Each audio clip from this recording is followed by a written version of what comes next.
کیا حادثات ہو رہے ہیں پاکستان میں؟ حکومت نے جو ہی نوٹیفیکیشن جاری کیا کہ وادی تیرہ کے جو لوگ ہیں ان کو نکلنے کے لیے حکومت نے یا کسی بھی سیکیورٹی ادارے نے نہیں کہا، وہ لوگ اپنی مرضی سے باہر جا رہے ہیں، تو دوسری طرف یہ بندہ فوراً پہنچ گیا وادی تیرہ، تو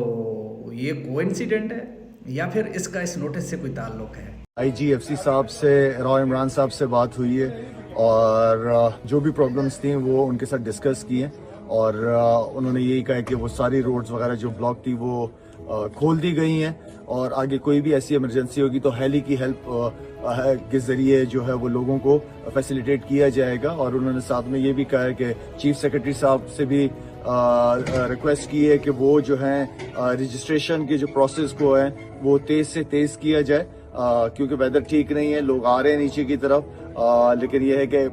جو لوکل ایڈمنسٹریشن ہے ان کو تھوڑا سا اور ایکٹیو ہونا پڑے گا تاکہ یہ پروسیس ایزی ہو سکے۔